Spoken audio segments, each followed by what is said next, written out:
মুর্শিদাবাদে কংগ্রেস কর্মীদের উপরে হামলা ও রানীনগর 1 ব্লকে বিডিও অফিস ও ইসলামপুর থানার ওসির পক্ষপাতিত্বের অভিযোগ তুলে বিক্ষোভে অবস্থানে সামিল কংগ্রেস কর্মীরা। অভিযোগ, বুধবার রাতে রানীনগর 1 ব্লকের দামোদরপুর এলাকায় নির্বাচনী সংক্রান্ত বৈঠক করছিল কংগ্রেস কর্মীরা। ফেরার পথে শাসক দলের দুষ্কৃতীরা তাদের উপর হামলা চালায় বলে অভিযোগ। এছাড়াও কংগ্রেস কর্মীদের বাড়ি বাড়ি গিয়ে শাসানি ও হামলা চালানো হয় বলে এমনটাই অভিযোগ করছে কংগ্রেস।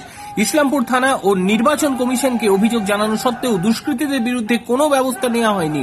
এরই প্রতিবাদে বৃহস্পতিবার পক্ষপাতিত্বের অভিযোগ তুলে রানীনগর 1 ব্লকের বিডিওকে ঘেরাও করে ব্লক অফিসের সামনে অবস্থান বিক্ষোভে সামিল কংগ্রেসীরা।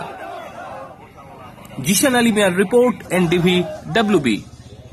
বলো। বলেন।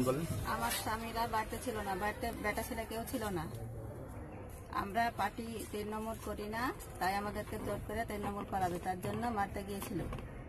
দিয়ে বেটা ছেলে কেউ ছিল না বাড়িতে, তার জন্য সবাই মিলে মেম্বার সহ 2 বুথের 100-200 মানুষ এসে আমাদেরকে মারে।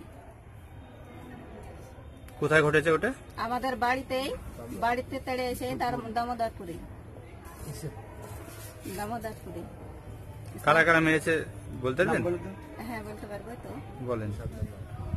বিশাদ মেম্বার, আনারুল মেম্বার, ওরা সহ এই তৃণমূলের সব মানুষই, রহিম, মাহতাব, মুক্তারুল, মন্টু, রেন্টু, তারপরে মঞ্জুরের ছেলে ইব্রাহিম, ওমর, সবাই আর কি, ওদের মধ্যে সবাই। কতজনের নাম বলবো?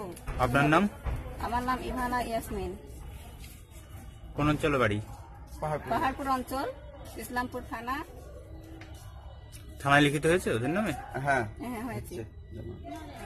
সবারই অনেকগুলা নিয়ে। আর আমার শ্বশুরকে, আমাকে, আমার যাকে, আমার একটা ছোট ছেলে আছে তাকেও মেরেছে। আপনাদের ফ্যামিলির সবাইকে মেরেছে? সবাইকে মেরেছে। সবাই আসেনি, আমরা 3 জন এসেছি।